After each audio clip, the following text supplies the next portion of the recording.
You're listening to The Broken Meeple Show, a podcast that speaks passionately about board games for the benefit of those who play them. My name's Luke Hector, best known for the Broken Meeple YouTube channel, and I'm an everyday gamer just like you.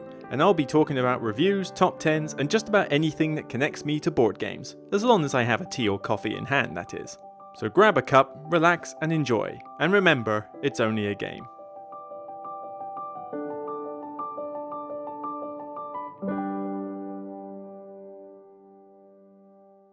Hey everyone, Luke Hector from The Broken Meeple here for another podcast episode. How are you guys doing? Hope you're doing fine.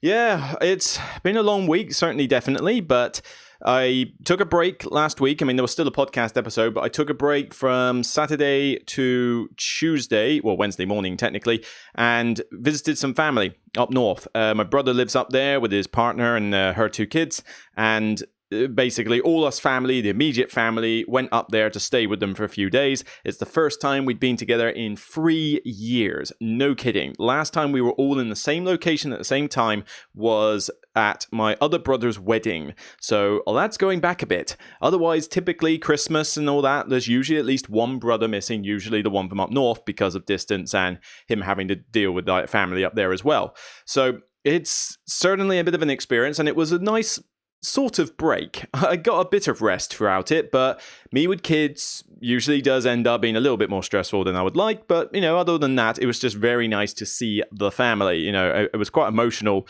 leaving at the end of Wednesday. Like, I've got to say bye to everybody. And then as I'm driving off, I'm like, we're not going to get this opportunity for at least another year. And it's like nearly bringing a tear to my eye. I really was not happy about leaving, but sadly, work would not extend my holiday because I tried to extend it at the last minute. And even then, I was planning to go to the Yorkshire Dales for some hiking, which I'm glad I didn't do anyway because it is so frighteningly hot at that time. Even up north, it was ridiculously hot. When I got back down south, the gauge in the car went up to 35 degrees, which I know for you Americans is Arctic weather. But for us in the UK with no air conditioning outside of a car, it's pretty nasty. And I live in a new build property. This is built only a few years ago, which means it's well insulated. So in the winter, all I have to do is put the heating on for about 30 minutes and I'm nice and toasty, or at least warm enough that I care because I tend to not feel the cold very much. But I feel the heat drastically. I'm really bad with the heat. And to come back to an oven, effectively, a sauna or an oven, whatever, I might as well have been cooking in here. You might as well have stuffed an apple in my mouth and laid me on a platter because it pretty much was cooking me from the inside. It was pretty unbearable. And it's still hot now. I mean, it's still a good 20-something degrees inside the house. I'm still hot in this t-shirt, and the window can't be opened for noise insulation from outside while recording this.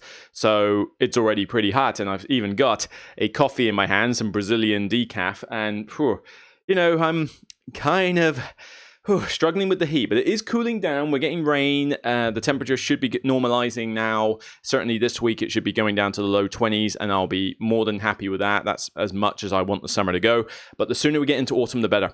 I am very much an autumn person. I much prefer autumn and spring. Winter I'm fine with because all you do is put on extra layers, big whoop. I find it's easier to combat the cold than it is to combat the heat because all I got to do in the winter is go, that cool long brown coat I have. All right, I'll put that on when I go outside. I'll just put the heating on slightly. Yeah, that's fine. But in the summer, we can't cool down. We can't strip off all our clothes, go around naked and expect that to cool us down instantly. We'll still be hot. We just won't look the part, and certainly I won't look the part if I do that. But it's just, summer is unbearable for me. I just really don't like it. Everything's expensive. Everywhere is too hot. Apart from one really nice holiday in Austria, and I would probably get a kick out of going to Iceland or Scandinavia in the summer where it's a bit cooler.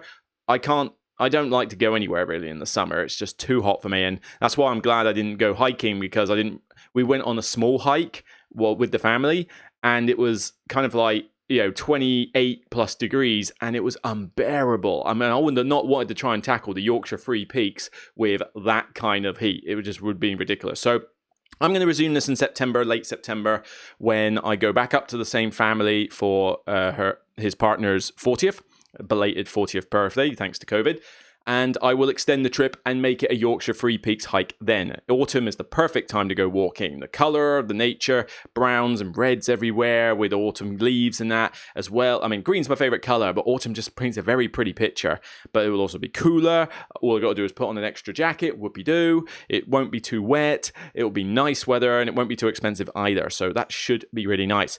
But yeah, what exactly is the point of this podcast episode? Well, I want to talk about the games that I was playing with the family up there, just my thoughts on those games, how they got, appreciated by the family, because some of them were learning it for the first time, and kind of my thoughts on how family gaming, certainly for me, differs greatly from playing with gamers, and some of the pitfalls that rose up when I was doing it with them. But first, I just want to make a few channel announcements.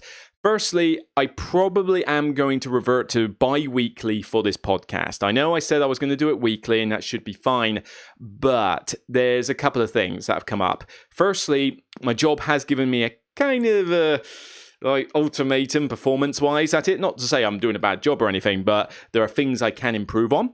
And the problem has been that since COVID started, we've been on a backlog. We had 20% of our hours taken away with 100% of the workload. We are understaffed. We're overworked. And it sounds like I should quit the job immediately, but no, the job does give me some interesting work to do. And it's not really the job's fault, it's more COVID's fault, plus maybe the overlords who bought us out. I wasn't a big fan of the takeover, but these things happen in business. But the job is still good. I like it and I still want to be there. But I do have to shape up a few things to get to that managerial level that I'm supposed to be at. They've got plans for what they're trying to groom me into. They sound cool. I have stated that I wanted to progress the career, maybe not quite to partner level. I think that would be a bit ridiculous, but certainly, to be a decent manager level in a big firm of accountants, would be cool, and it pays well. So I don't want to mess things up. But it does mean I need to put in the effort to make certain that I do that effort in the job, and that might mean doing some extra hours in order to keep up the workload. But that's not the main reason. The other main reason is that I want to do other content on this channel. I've got videos that I want to try and squeeze into the week, but the problem is I don't know when to squeeze them in. I've got to do top 100 streams soon, and certainly it does look like I'll be doing that on live stream format, but I'm doing these streams, the ones like I did the other day, in fact, I can bring it up on the screen now for you. This is my recent stream I did yesterday night, in fact, on Saturday night. This is me going through the Board Game Geek Top 100, and I've done the first 50. The stream took a bit longer than I thought. I thought it was only going to take me about an hour to do it. It took me about an hour and a half because I stayed for some questions at the end, and also I don't do live streams where I just do what I'm doing and then leave the chat alone. I do live streams where I'm interacting with the chat as well. And therefore, I wanted to talk to, these. I mean, it's not like there were tons of people watching, less than 100 probably. But these are very cool people. I mean, some of them, Board Game Ramblings is in there.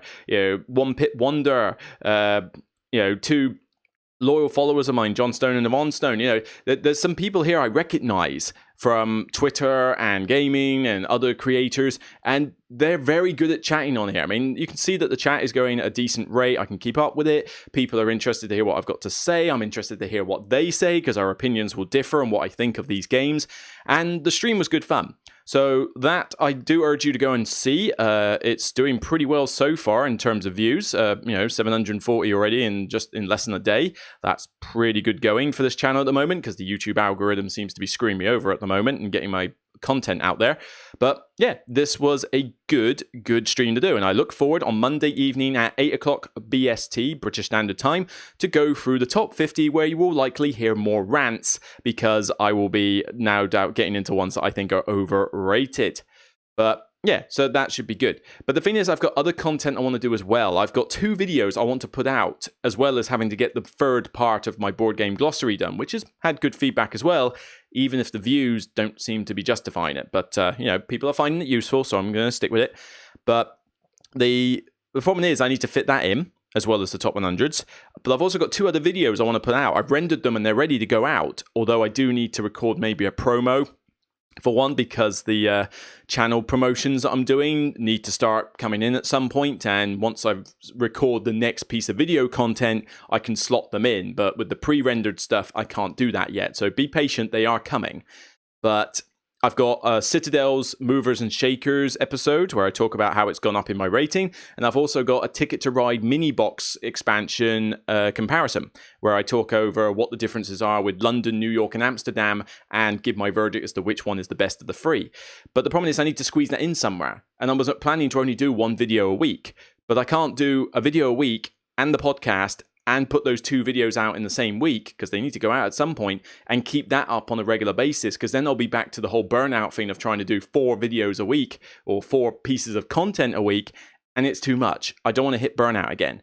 So I figured that I can squeeze more videos in on certain weeks if I do a podcast every other week. And this is, I'm not going to do a monthly podcast. I don't want to go back to the monthly thing. I don't think that worked last time. And certainly, I think you guys don't want that either. So I think bi-weekly will guarantee that I don't run out of topics to talk about, but it will also mean that the podcast is regular enough so that you guys can get your fill from it. So hopefully that's okay with you, but I do need to think about job first, because unless I win the lottery the next day or I get 1,000 Patreons in the next, 1,000 decent Patreons in the next few days, that's not really going to be a thing where my job is this blog. So I've got to put that first.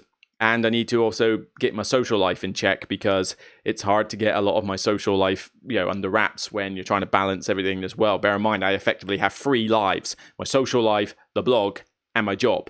I would love to be doing this as my full-time job, but like I say, give me another 1,000 Patreons or make me win the lottery and maybe that will be a thing. But all in all, that should be fine. But those videos should come out very soon. I will get on to recording the Board Game Glossary Part 3 possibly today. It's a bit hot, I must admit, but I probably will don the polo shirt and, because it is uncomfortable wearing those in extreme heat. And we'll probably get that recorded soon. I don't think it's going to be one that I'll release this Wednesday. I think I will release the Ticket to Ride comparison video and the Citadel Shaker this week, as well, to make up for the fact that there's no podcast. I've also got the stream on Monday. So I think the Board Game Glossary Part 3 will come next week. Not this week, but next week. And that should be pretty good. And then obviously I can, with a bi-weekly podcast, I should be able to put in the extra bit of video content that I want to put in to, keep the channel nice and variety and fresh. So that's mainly it for channel updates.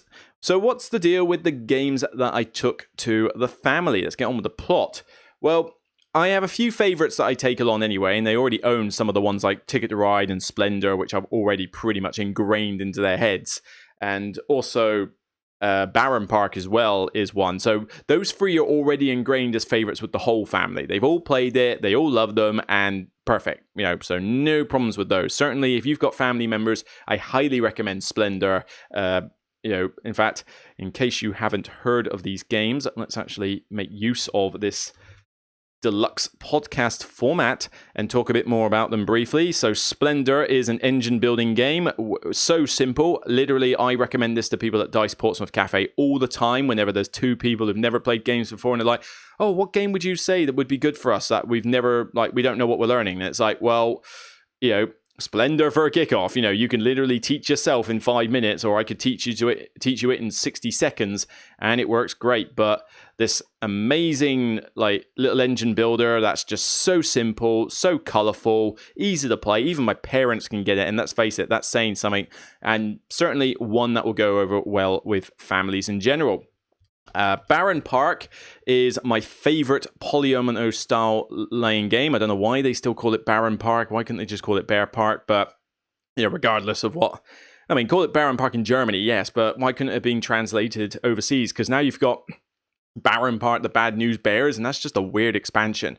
But Baron Park is a great polyomino game. Very simple as well. You basically place your polyominoes on your board to cover up little symbols, cement mixers and wheelbarrows. You use those in order to get more tiles. The points are diminishing return, so get them early or they're gone. And then you basically just try to cover up 4 boards as you build up your park and try and be as efficient as possible. Dirt simple, a few little objective tiles to spice things up. The expansion makes it a little bit above family weight, I think. It's, the extra mechanics in it will probably confuse family members, but I still like it. It's good. I just would probably do it more with gamers. But the base set, perfectly fine. They enjoy it. I enjoy it. It definitely goes down a treat. And do I really need to show you Ticket to Ride? I mean, who doesn't know Ticket to Ride by now? But just in case you've never heard of Ticket to Ride, the quintessential gateway game that should be in everybody's collection. There's always at least one map pack that somebody will like, unless you despise Ticket to Ride. But seriously, how can you despise Ticket to Ride? It's just a nice, simple family game. But this one has you connecting routes on a map. You're basically just collecting colored cards, a bit like Rummy, and playing these cards in order to place your trains on the map. You connect up cities, you complete more points, the bigger tracks get you more points, you can block each other, dirt simple, so easy to do, and the map expansions give you a lot of variety. These three I would probably recommend first over pretty much every other family game, just because they're that good. But what else did I take? Nice bit of coffee. What else did I take? Well, this one's a minor bit of a cheat because technically half my family has already played this one, but the other half in fact, a little bit of background on where I went as well, actually, before I get stuck in. They live just outside a place called, I think it's called Guisborough. I'm not sure, or Guisborough. I don't know how you pronounce it up there in Yorkshire, but it's Guisbo rough. So Guisbo rough. You know, I don't know exactly how you pronounce it, but it's a nice little place in, I believe, North Yorkshire way, just to the south east of Middlesbrough. And this is not where my brother's house is, so do not try and locate him there. He's somewhere in this area. But it's just a nice little, fairly rural area. You know, there's some nice countryside. We walked up something called, what was it called? Rosebery Topping. I don't know exactly where it is on this map. There's Captain Cook's monument, but Rosebery Topping is somewhere around here. And it was it's just a nice little sort of peak. It was an easy walk. I enjoyed it. Had some challenging bits at times, but mainly just because it was too hot. We also went to Saltburn, which is down here. It's a beach along the coast. I walked up this little bit here along the cliff, and Saltburn was just a very nice beach area. I mean, they need more car parks down by the coast where this is, because there just plainly wasn't enough. But we stayed here. We had some time. I'm not the biggest fan of going to the beach because I don't tend to go swimming in the sea, and I don't care about sandcastles and playing cricket on the sea like they were and that. But it was nice to get out, get a bit of sun, go for a walk on the cliffs myself. That was fine. And of course, we got fish and chips and ice cream, which the fish and chips there were very nice. They got some award-winning fish and chips from a place that we queued for ages outside of, but they were pretty nice chips, although were they worth a 40-minute wait? Not so sure. And ice cream. Who doesn't like ice cream? If you don't like ice cream, what's wrong with you? Ice cream is amazing. It is my vice. I could eat 2 tubs of ice cream without any trouble, no matter how full up I am. And that is half the reason why I am so fat. Okay, it's not half the reason. It's one of about 50 million reasons why I'm fat. But it's still, that is a bit of a vice with me. But yeah, so that's a 5-hour trip for me, because if you imagine that that's where Guisborough is, if I zoom out on the map even more, here's the UK in all its uninspiring glory. I live down here, right down here. So you can imagine that all the way up there is a long journey, and it is. It's about 5 and a bit hours. Takes me a while. I was exhausted on the way back. I mean, I was struggling to stay awake by the last couple of hours, and bear in mind, this is decaf, so I don't drink caffeinated stuff anymore. I'm almost at the point where I might have to start coming back to caffeine, but I don't want to. I put all the effort in quitting caffeine and resorting to only decaf drinks and herbal teas. But to suddenly go, right, I'm going to have a caffeinated drink again, just feels like I'm giving up. But I do struggle to get the energy to do stuff a lot of the time. I'm tired. I don't go to bed early enough, and caffeine helped. But taking that out, I'm struggling to find the energy elsewhere. But that's for another conversation. So what else did I show? Well, Sushi Go Party. I mean, Sushi Go Party is a great little drafting game. You know, Seven Wonders is great, but you need the expansions. And once you put expansions with it, it's no longer family weight. But this goes down so well with me, like, no matter what. It's just so simple drafting. You can use the base set menu, which is easy enough to do. And, you know, that basically mimics the card game version. The party version basically allows you to go up to 8 players and gives you all these different options on the menu to say, oh, I want to use a tempura with eels and tofu and green tea ice cream and soy sauce and special orders in a takeout box. You know, you can really create some interesting combinations. And the new family up there, Ian, my brother and their family, they enjoyed it as well. So they enjoyed it so much, in fact. Bear in mind that, you know, Ian's a bit more interested in what games we can play. His partner isn't. But not as much. In fact, it was quite hard to and same goes for my other brother's partner. They're not as much into games, so trying to get them interested in certain games is difficult. But this one seems to have just gone down well. The cutesy artwork, the simplicity of the rules, even though I have to explain half of these things to them a million times, and keep them in line when we're trying to draft in sync. But they get it, they can play it, and they enjoy it. So that's a good thing. In fact, Ian and Nat enjoyed it so much, and they thought the kids would like it as well, that I bought them a copy. So yes, I did the very generous thing of thinking, well, I was going to buy some wine to thank them for hosting us, but I never got a chance to find a wine bar or anywhere that sold wine. So, well, outside of a supermarket, but I wanted to buy decent wine. And the problem was, I thought, I need to get them a gift. So when they said they wanted to buy it, I thought, well, why don't I do it for you? I know where to get it at its cheapest rate. So I bought them a copy of Sushi Go Party along with a side order of bags because I do not use their organizer in here. In fact, is there a picture of the organizer in here? It's not particularly good. Yeah, I mean, they've cut some slots out, this person here, so it's a little bit different, but it's basically just a plastic insert with the cards in line, and they just fall over, they get damaged.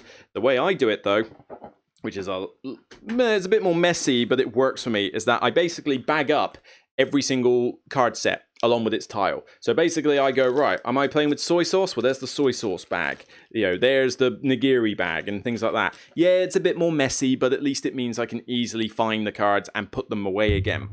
And also keep some spare sleeves because some of them are starting to split. But I basically bought them sleeves as well because with 2 kids, you can imagine that it's going to get damaged easily. So yeah, I hope they enjoy that when it arrives. But yeah, Sushi Go Party always works nicely with me. The other game I took up there was this one. Now, I didn't play this with the family per se, and that's kind of a cheat, but I did play the solo game of this, Lady and the Tiger.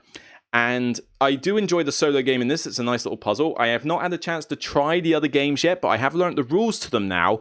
So hopefully I can take it to my games club and play it this week on Wednesday or Tuesday. But the solo game worked very well with their son, one of their sons. I showed it to them.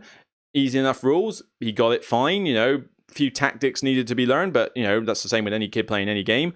And he enjoyed it. So whether they'll get a copy of this one, I don't know. I don't know if I can find specifically the Horde game because the pictures... Oh, no, here it is. Yeah, here's a picture of it. So with Horde, best way to try and describe it is that you have these 4 cards, red tiger, red lady, blue lady, and you're trying to get the blue and red treasures off them.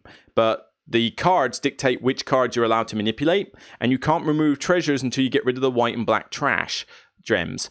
But the only way to get rid of the white and black trash gems is to get them in pairs, white and black, on a card, and then when the card comes up, remove them in pairs. So you basically have to manipulate the gems to and from the various Lady and Tiger cards in order to set yourself up so that you can get rid of the trash and get rid of the treasures. You've got 3 rounds to do it, and after each round, one of the cards goes away permanently, so you're left with less options. It's just a nice, simple puzzle game. He enjoyed it. He even won it by the skin of his teeth on one game, which was really touch and go. But I like it, and I'm interested to try out the games in this, because for something that cost me £12-13 for 18 cards with beautiful artwork that didn't cost me much to sleeve it, it's just a nice little game. It's one of those little micro-sized games that really probably deserves a little bit more love than it actually got. Right. Now, this one didn't work as well, and this one, I probably should have realized this one going in, even though I love this game, and that's On the Underground. On the Underground, great game. Love this game. This is from Ludi Creations. It's a reprint of an older game that came out, I think, 2006. Didn't get much buzz. But this one with its shiny new cover. I mean, look at that. That is a gorgeous, stark cover here. Look at that. Lovely colors and everything. From Sebastian Bleasdale, London and Berlin map. But I really like this game. I mean, this, I think, is a Tabletopia rendition of it. But you're basically building networks on the London map, trying to kite this passenger around so that they use your networks as they visit all the locations. But this is the laziest passenger in the world. This passenger basically wants to take the easiest route to anywhere. And easy means doing less walking. So even if the station's literally only 1 stop away on foot, if they can ride a network to go all the way around the entire London metro map without ever walking, they'll take that route. So everybody is trying to goad them into it.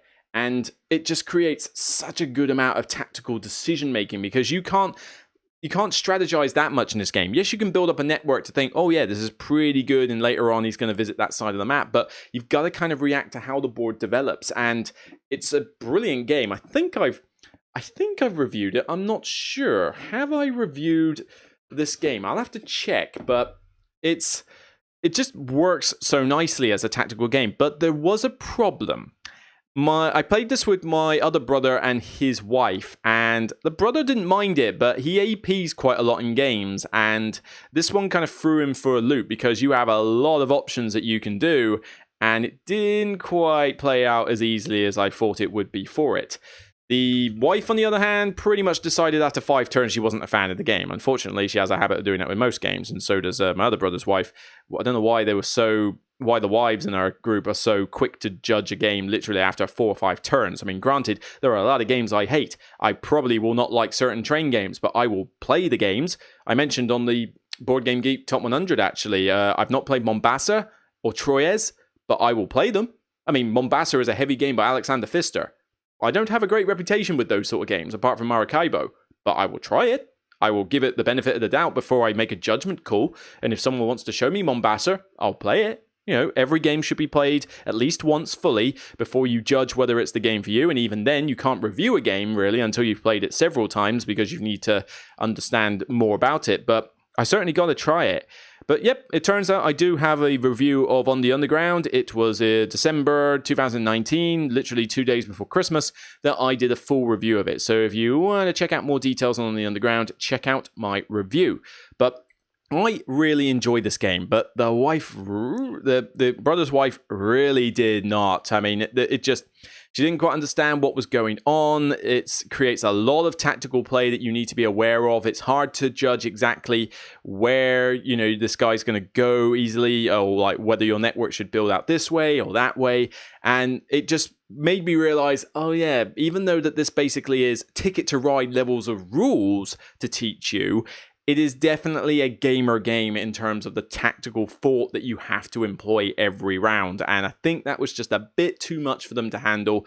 Bear in mind, I have to teach my family very simplistic games. So as much as this is an easy game to teach, I don't recommend it as a gateway level game. And I don't recommend it as a, you know, like a family weight game of families that are not used to games. I think this is more just a cool gamers game that is relatively light, but still makes you think. And it's still a brilliant game, but just I think I took it to the wrong audience.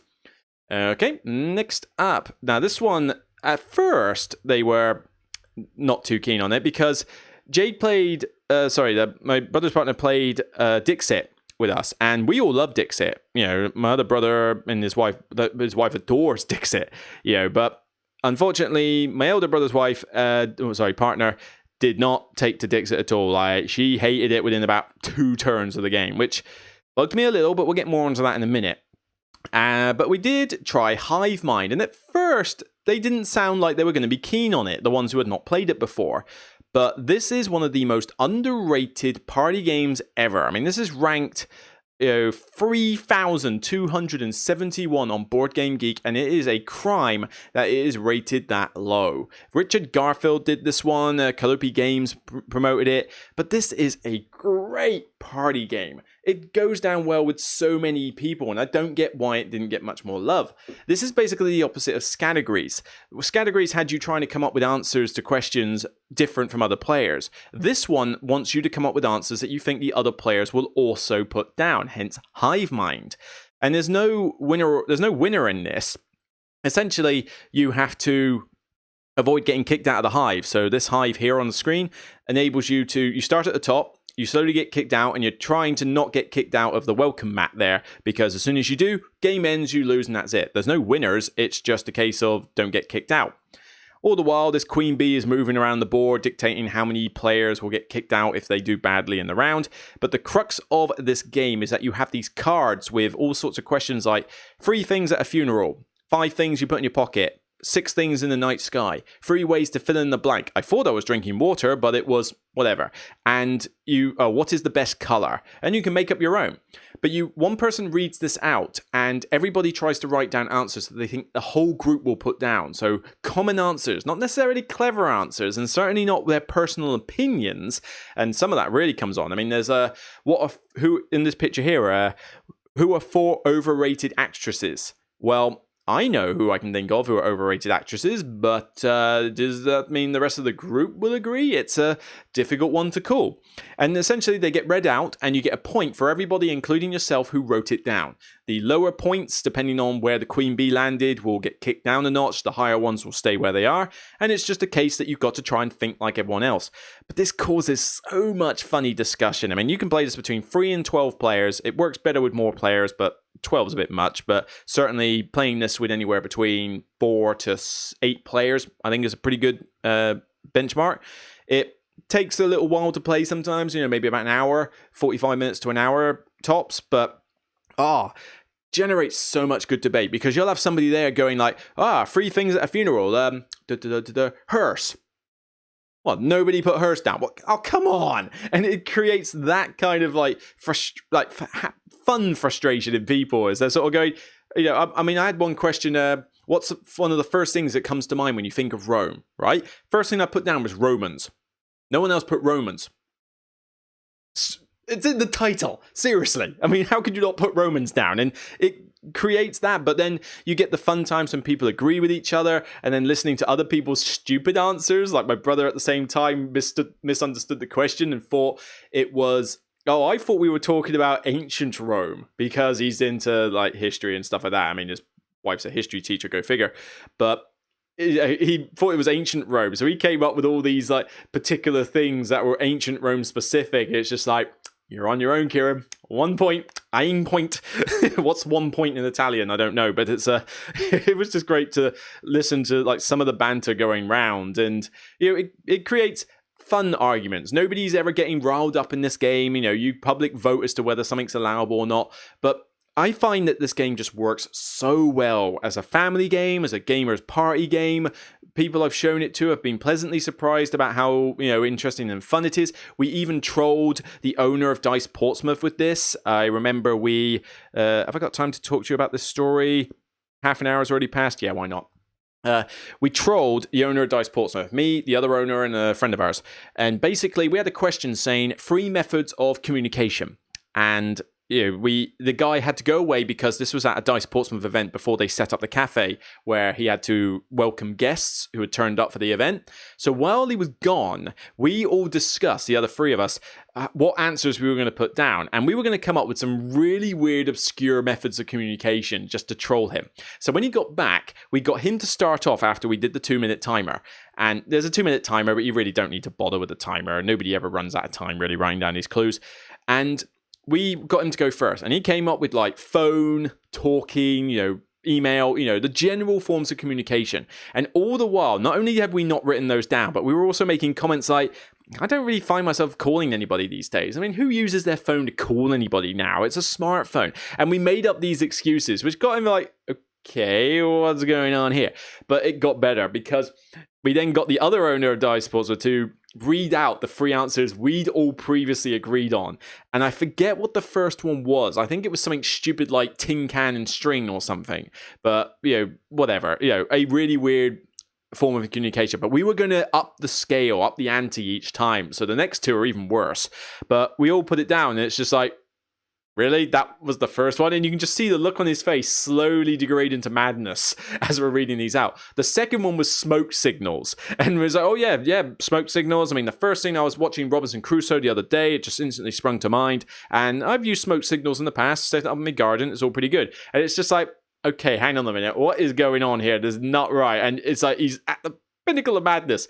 And then the third one, as soon as we read it out, which was semaphore, as in the flags that you get at airports and navy ships, he just basically like, okay, it was almost like table flippery time. It was okay, what is this? What is going on? You are trolling me, guys. And it's like, we burst out laughing. We told him the whole story, and he was cool with it. But yeah, I mean, we got him good. We got him good. And some of the stuff like that just happens with Hive Mind. Give it more love, people. Seriously, give this one a look. In fact, I made it so popular that they even bought a copy for the Dice Portsmouth Library.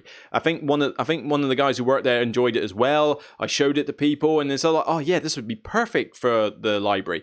Sadly, I don't think it will get played much because people don't recognize what the game is. But seriously, if there's a big group of people and they want a party game, I'm going to show them this. It's just going to happen. Hey, is there anything else I want to show? Probably not, because I already mentioned the 3 before. So, but let's see. We can carry on this podcast for another 10 minutes, I say. Others will probably drag on a bit longer, knowing me, because I don't know when to shut up. But let's have another sip of coffee first. Nice coffee. Right. The main other thing was that I will talk about is the difference talking with families. So, yeah, this one can be a little bit problematic, shall we say, because some people's families are gamers and they function just like every other gamer, which is fine, great, perfect. But the majority of cases, particularly in my case, is that playing with the family is very, very different to playing with gamers. And a lot of that comes down to etiquette, because we as gamers have kind of unwritten rules of how we should act towards each other playing games. They're not necessarily set in stone, but you kind of realize, yeah, doing that kind of makes you look like a jerk. Or give some respect to whoever's doing this because this is the game they've brought. And we have this ingrained into our minds. Family members and new gamers don't have this way of thinking. And if you're a bit too much into it, you could get riled up.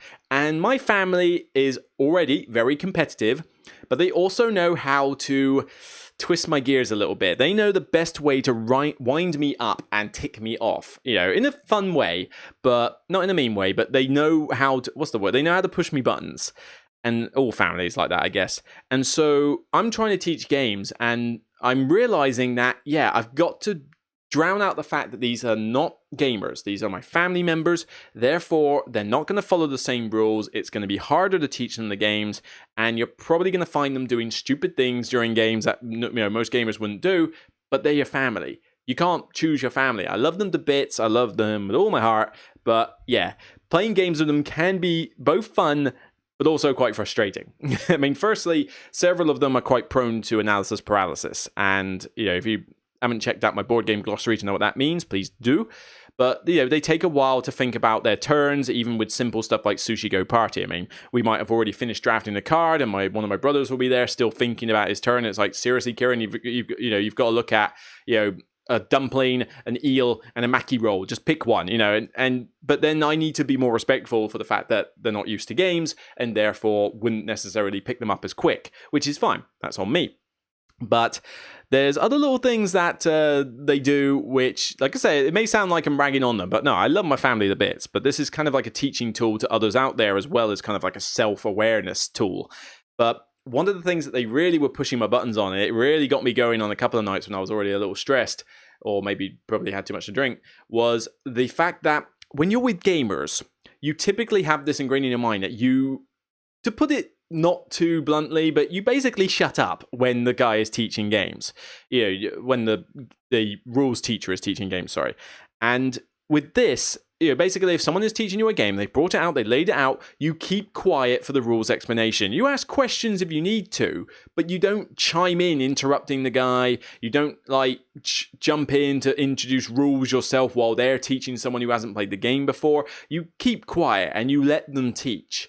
And if they ask a question, you can help, but then just be quiet. And we know this as gamers. And, it riles me up whenever people do interrupt. But then if someone else is teaching the game to me, I don't then try and chime in with stupid comments. And if someone's teaching the game to someone else who hasn't played the game, but I know it, I let them teach. I don't, unless they get a rule wrong, I don't interrupt and say, oh yeah, but this happens. And they were constantly doing it, and it really gets my goat. I'm trying to teach a game, which I know is probably going to have a fair few rules for them. But then it'll be like, oh yeah, but if you do this, then this happens. And then someone else will chime in, because you should probably check out these cards, because if you do that, then you can get a strategic level on your opponent. It's like, they don't need to know this yet. I haven't even taught them the turn sequence yet. And then, I'll try and carry on. It's like, can I carry on teaching? Yeah, good. And then I'll carry on, right. And your round ends at this point, and then we go on for 3 more rounds, and then the game ends where we total up points, including the puddings, where we total up points in this way. I'm going through it in methodical stages. But then during that, they may chime in with oh yeah, but if you wink with one eye and then lean over a little bit and it's Tuesday with a high moon, then full moon even, and if that happens, then you get to rip up a card and dance like a chicken or something. I'm introducing stupid rules here, but it's that kind of thing. It's like, look, seriously, I'm trying to teach it to them in decent stages. I know how to teach games. You chiming in with random tactical and strategic tips before they even understand what you're referencing does not help the player learn the game. And it got me riled and a little bit angry, but, they were basically doing it deliberately to push my buttons because they realized it was ticking me off. They know that I take games a bit more seriously than they do. So, you got to be a little bit careful, I think, with new gamers, but even just your family specifically, because they will generally push your buttons more than a complete stranger will.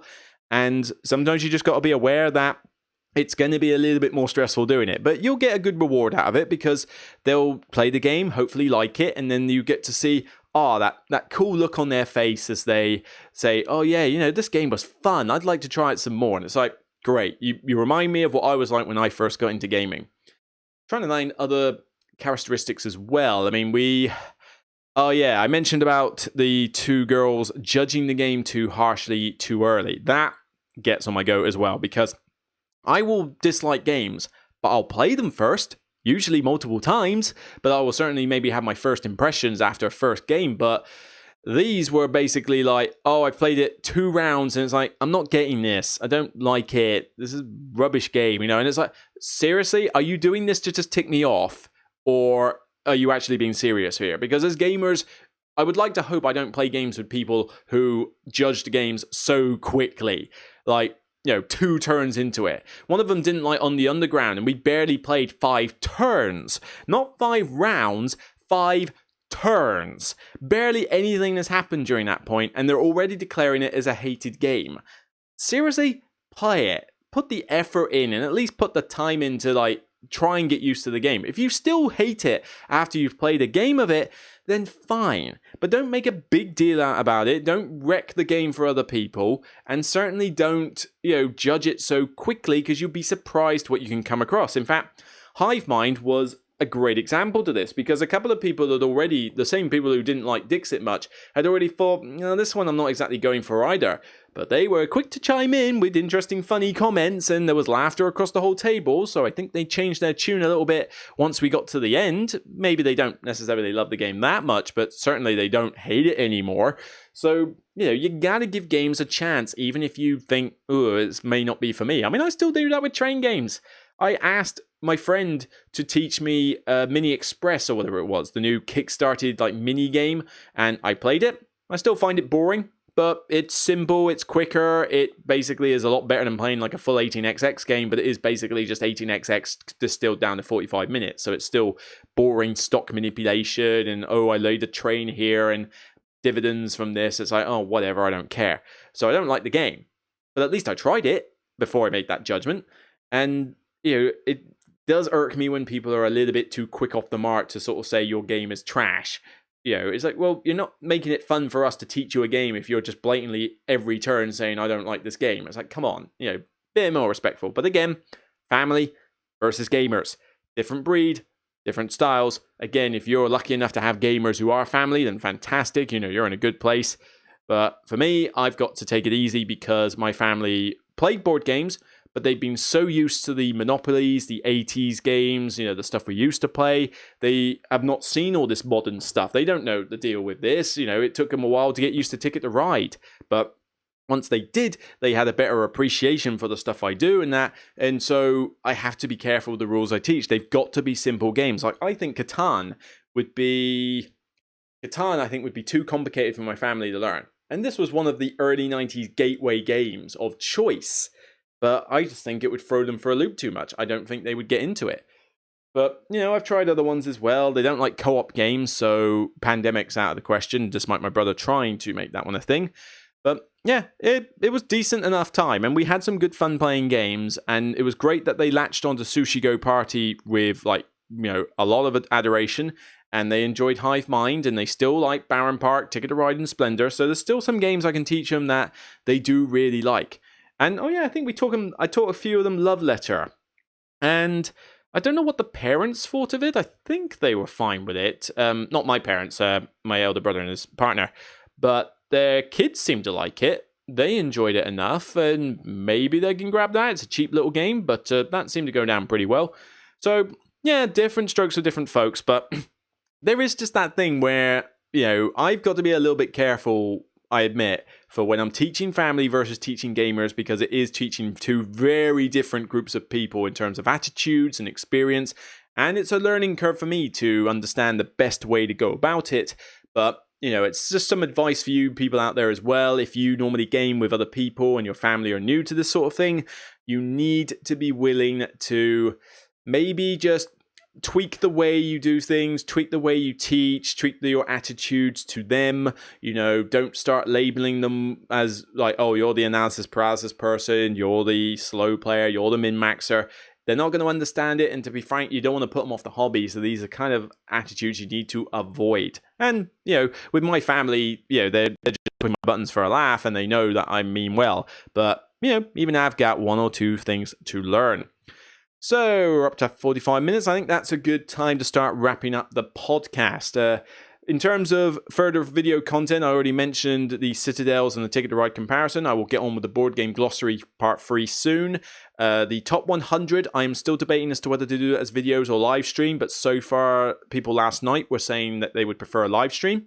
So I'll see. I've put up a poll on the channel. So if you go to my YouTube community page, you'll see a poll. Please put your votes in, because I would like to find out for that pretty soon. But I'm still barely halfway through the ranking process, because it takes a long time to rank 180 plus games. And soon I will get that list together and start putting the top 100 done. So before the end of this month, I should be getting that underway. But also in terms of reviews, not a lot of games have come out recently, sadly. I mean, I do have to do a quick video on these Deckscape games that I've got. I've got 2 of them I need to play through. I've already played one Deckscape. I enjoyed it fine, but I want to play through these 2 and basically just do a quick video on what Deckscape is like in general, because frankly, I don't expect there's going to be a lot of difference between them apart from a story nobody cares about. But just to sort of talk about what they're like as escape room games.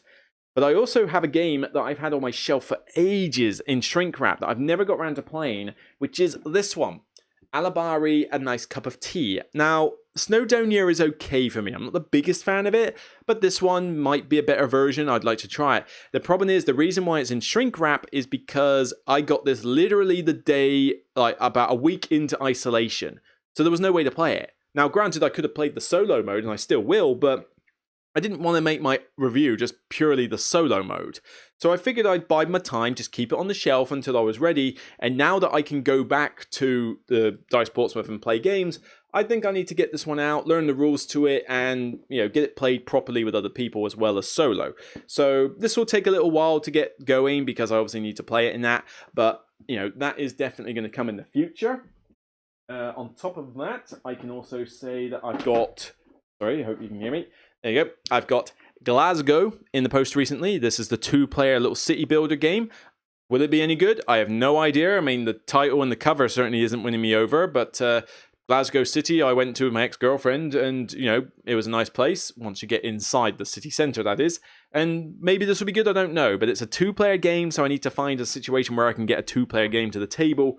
Hopefully a friend of mine can help me out with that, or maybe I can just go to the cafe and just find some random who wants to play a new game. I don't know, but I will try and get that one done in the future. But the big highlight, this is the real highlight. Ooh. Portal Games, Ignacy Trevicek has kindly sent me a review copy, as well as other people I suspect, of Detective Season 1. This is a standalone expansion to Detective. 3 cases. You do not need the other one. You do not need that. I've checked. It's got all the components here, because what they've essentially done is got the same mechanics with the modern database, but they've streamlined it. So you no longer have a stress mechanic. You no longer have a complicated time system. It's now 24 hours, not 24. It's not like hours on several days with stress and overtime. You don't have to worry about that. There's less cards, I think, in each deck, although maybe I'm wrong about that. I don't know.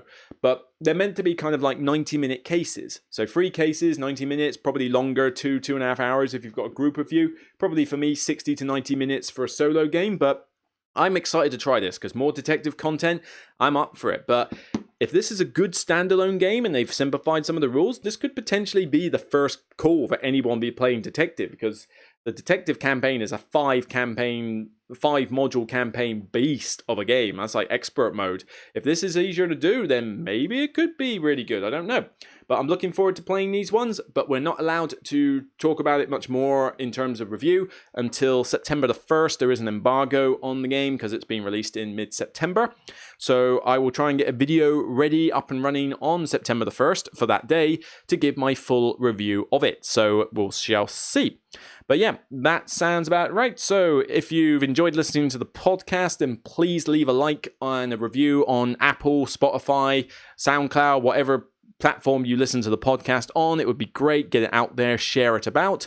And if you want to check out more stuff on the YouTube channel, then by all means, visit it. Check out the glossaries, check out the streams, check out the reviews I've done recently. And, like, subscribe, ring the bell for notifications. That would be appreciated. And of course, find me on Facebook and Twitter. Check me out on Patreon. The Patreon has had some uprising recently, and I've just recently revamped the page slightly to make the goals a bit more realistic, but also to change the tiers and the benefits. I've set up a Discord server where you can now go to chat, play games, do what you like. If I'm there, I'll hang out. But if not, then, you can hang out with other Patreons. That'd be pretty cool. And yeah, just generally trying to make it so that I put more Patreon-only content out, like voting polls for content, top 10 lists. If you're a certain tier, you can vote on what top 10 lists I'm doing, and I'll put those on polls. And if I can get to the next goal, which is allowing me to, I think, $200 a month, if I can get to that goal, then I will let the Patreons pick a game either from my collection or buy one. I will buy one out of Patreon funds to do a Patreon-only video on. So talk about the game quickly, do a very quick review of it, or a full-fledged review on the channel if they want me to. I'll leave it to the Patreons to decide. But if it's a full-fledged video, it will probably be on the channel and not Patreon only. But if it's a quick video, then yeah, I'll probably just post it on the Patreon and leave it at that. And that could be some interesting content for the future. But we need to reach that goal first. I think I'm about $30 off it. So, few extra Patreons could make that possible. But yeah, I'm going to sign off now, get this edited and uploaded for today, and then get on with some dinner, maybe go to the gym maybe go to the gym first, and then come back for some dinner. We'll have to see. But I've also got to play Stellaris later with some friends, which I shall finish off my wine bottle for that. Yeah, no rest for me, unfortunately. There's always something that needs doing. And, I've just spent the day assembling 4 folded space inserts as well. I've got videos for them coming out soon. They will not be live streams like the E-Raptor one. I wasn't happy the way those turned out. So they will just be recorded videos. Same format, but just recorded, not live. And I will put those out as and when. I've got Fields of Arle, Caverna with the expansion, Fields of Arle with the expansion, Role Player with both expansions, and Underwater Cities with the expansion. I've got those inserts. I look forward to seeing if they do well. But that's it. I'm going to wrap up this podcast. So thank you for listening. Take care, whatever it is you're doing, whatever country you're in. Love you all. And remember, as always, it's only a game. Take care and enjoy gaming with friends, gamers, or family, whoever. See you soon.